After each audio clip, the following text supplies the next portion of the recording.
In the early 1960s, Iran underwent a dramatic transformation under Shah Mohammad Reza Pahlavi, who launched the White Revolution in 1963. This ambitious program of reforms reflected the Shah's vision of modernizing Iran and bringing it closer to Western standards. He presented the White Revolution as a broad, non-ideological campaign, embracing everything which seems good. In his words, whether it came from socialist or capitalist ideas. Major elements included sweeping land reform, expanded education and health programs, enfranchisement of women, and profit-sharing in industry. The Shah genuinely believed these measures would uplift society and create a more prosperous nation. Ultimately, the White Revolution did bring significant social and economic benefits to Iran, but it also upset powerful conservative interests and attracted international criticism. This video examines how the Shah's progressive reforms worked in practice, how they provoked backlash at home and abroad, and how these factors helped contribute to the Shah's downfall by 1979. The White Revolution's reforms were far-reaching in both intent and impact. At its core was a radical agrarian reform. The government purchased large estates from Iran's feudal landlords and redistributed the land to rural peasants. About 1.5 million peasant families, roughly 40% of Iran's population, went from being sharecroppers or tenants to small landowners. This land redistribution effectively dismantled much of the old landed aristocracy and aimed to give millions of rural Iranians a personal stake in the country's prosperity. Peasants paid for the land at subsidized rates over many years, and former landlords were compensated with shares in state industries. In practice, nearly all sharecroppers became landowners for the first time, a remarkable social change that the Shah hoped would weaken the traditional elite and unite the peasantry behind his rule. In parallel, the Shah poured resources into education and rural development.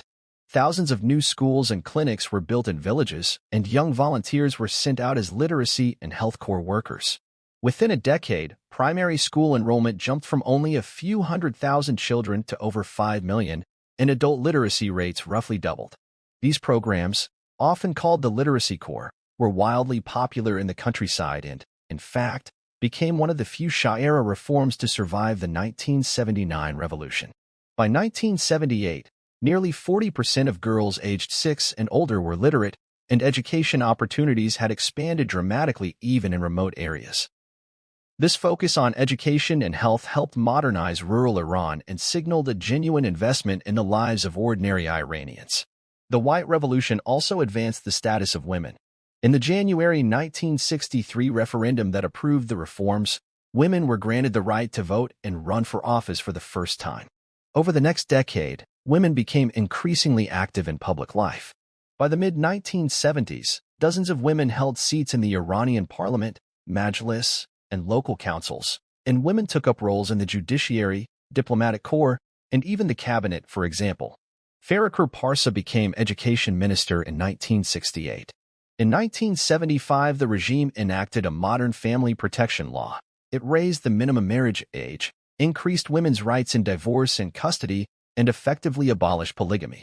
Abortion was legalized without much public debate, and labor laws were revised to guarantee equal pay. These changes made Iran one of the most progressive countries on gender equality in the Middle East at the time. In short, Iranian women under the Shah enjoyed unprecedented legal and social freedoms, and many professional and academic opportunities. Economically, the reforms coincided with an oil boom and vigorous industrialization. The Shah invested in heavy industry, electricity, roads, dams, and urban development projects. From the late 1950s through the early 1970s, Iran's economy grew extremely rapidly, on the order of 8 to 10% per year, rates comparable to China's growth in the same era. Oil revenues financed an ambitious expansion of infrastructure.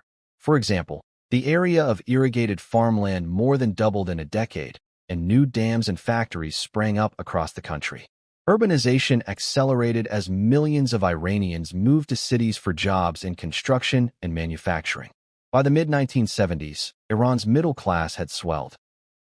Roughly a quarter of the workforce became salaried professionals or small businessmen. Many ordinary Iranians saw their living standards rise. Families gained electricity and running water. Children attended school instead of working in the fields, and health care became more widely available. In summary, the White Revolution achieved many of its stated goals. Millions of former peasants became owners of land, literacy and education soared in rural areas, and women's rights expanded dramatically. The economy boomed and urban services spread. By many measures, Iran was steadily transforming into a more modern, westernized country. International observers of the time noted these successes. For example, a 1965 New York Times report praised an enchanted land in which modernity, thanks to an enlightened young ruler and an enormous supply of petroleum, harmonizes with one of the earliest civilizations known to history. In its early years, the Shah and his Western supporters celebrated these accomplishments as proof that Iran was on the path to becoming a first-world nation. Despite these progressive outcomes, the White Revolution ran headlong into Iran's traditional power structures. The reforms directly threatened several key societal groups. Large landowners, who had lost much of their estates, were naturally resentful. More importantly, the Shia clergy felt their authority and livelihood being undercut. Under Islam in Iran, religious trusts, waqf, had historically provided income for mosques, schools, and charitable works. The Shah's land reform and secularization projects began to confiscate or redistribute these waqf lands, cutting off funds that many clerics had long relied upon. In addition, the expansion of secular courts and mandatory secular education chipped away at the clergy's role in adjudicating family law and educating youth. Conservative clerics thus viewed some White Revolution policies, like the 1975 family law reforms or public unveiling campaigns, as direct attacks on Islamic values and social customs. The traditional bazaar merchant class and tribal chieftains were also displeased. Bazaris had historically controlled domestic commerce, and many objected when the state enforced price controls, taxes, or profit-sharing rules in the 1970s. Tribal and rural notables likewise saw their autonomy reduced as landowners were displaced. In effect, the White Revolution sought to dismantle much of the old feudal and religious hierarchy. One scholar has noted that the Shah expected the reforms to eliminate the influence of landlords and undercut the power of the ulama, but that only made these groups more hostile. The most consequential organized opposition came from clerics like Ayatollah Ruhollah Khomeini. Khomeini emerged in 1963 as a powerful voice against the Shah. Denouncing the White Revolution as the destruction of Islam in Iran, he publicly inveighed against the land reforms and the emancipation of women. He called the Shah a wretched, miserable man and accused him of being a tool of foreign, especially American and Israeli, interests. These attacks earned Khomeini arrest and, later, exile. In fact, he spent about 15 years abroad, from 1964 until 1979, organizing opposition. However, his ideas gained a following. Many traditional families, especially in conservative provinces, saw in him a defender of faith and a champion of the poor. Over time, he became a symbol around which various dissidents coalesced. Other clerics and conservative leaders joined in criticizing the regime. They encouraged bazaars to strike, religious schools to protest, and sermons in mosques to stir discontent. For example, some conservative preachers publicly opposed the new family law on religious grounds, and some merchants quietly opposed state economic policies. In sum, the White Revolution triggered a wave of resistance from those who felt culturally or economically displaced by its changes. The Shah's effort to modernize Iran thus ignited a backlash among the very groups whose support he had taken for granted.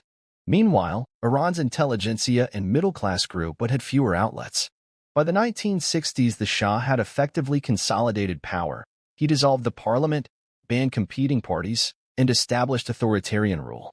This meant that the educated classes, who expanded under modernization, found no legal way to channel grievances.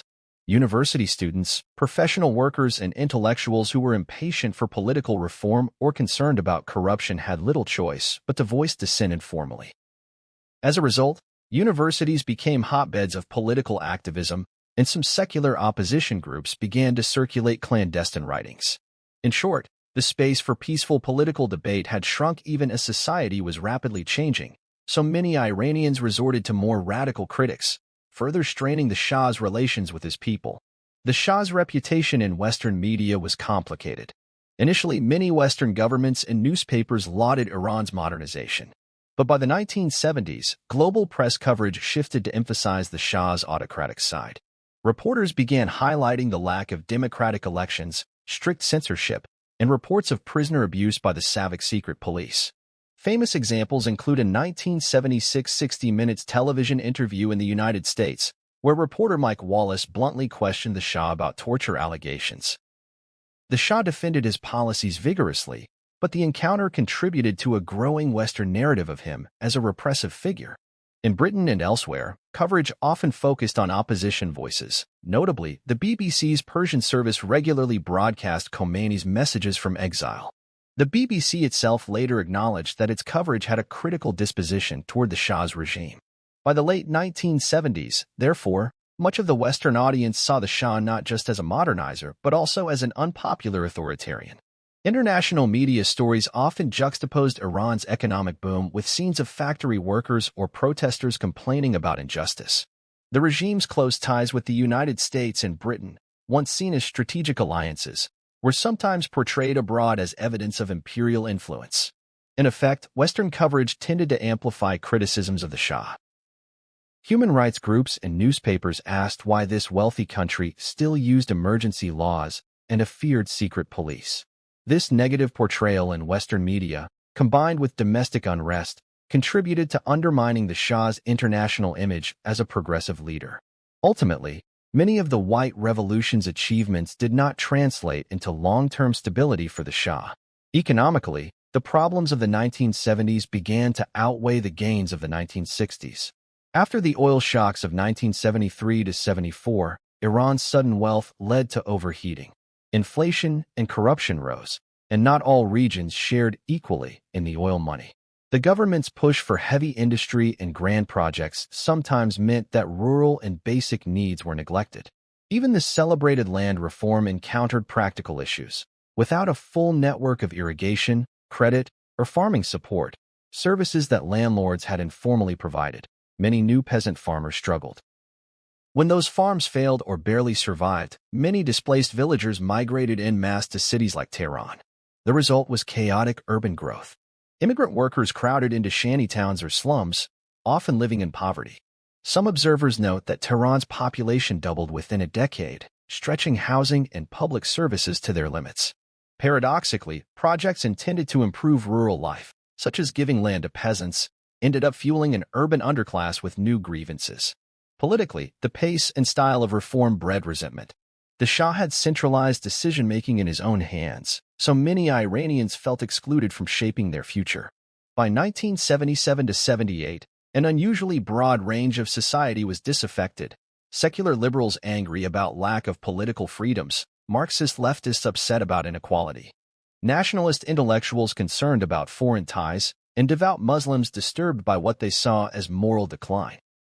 These disparate groups found a shared symbol in Ayatollah Khomeini, who had by then returned from exile with a platform calling for the Shah's removal. Widespread protests erupted in the second half of 1978, organized around religious occasions but joined by workers, students, merchants, and others.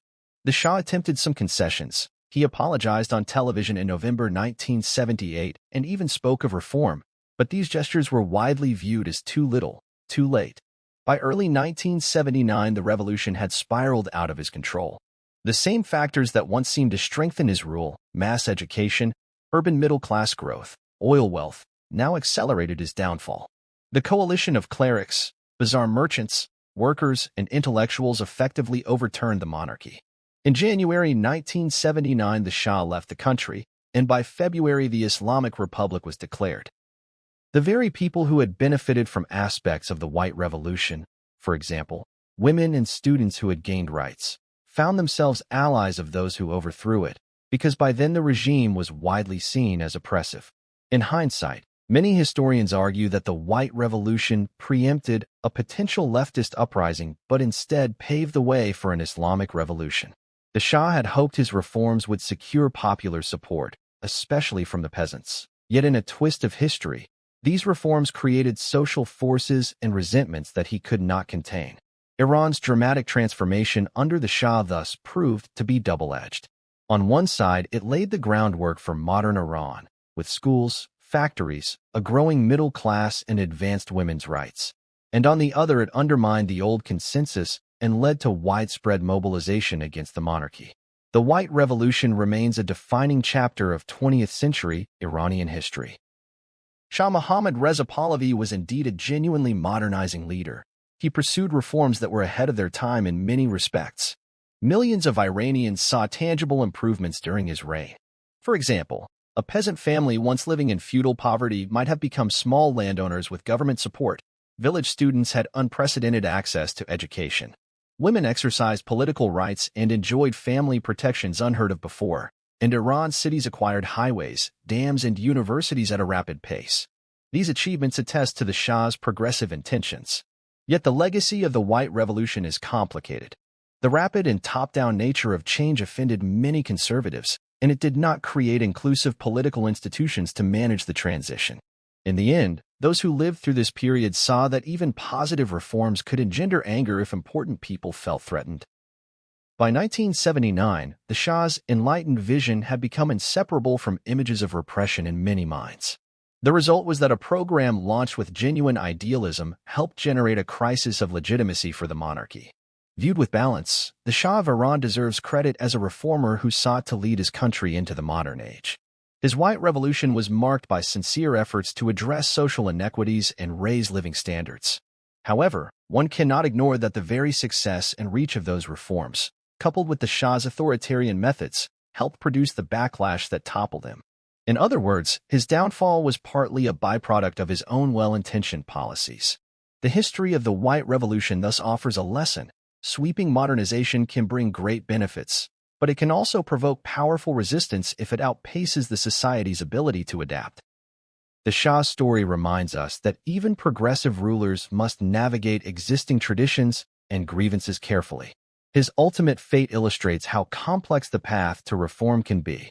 In the years since, Iran's development continues to be shaped by the achievements and mistakes of that era. The White Revolution's mixed outcomes, from expanded education and women's rights to the eruption of revolution, remain a key part of understanding modern Iran.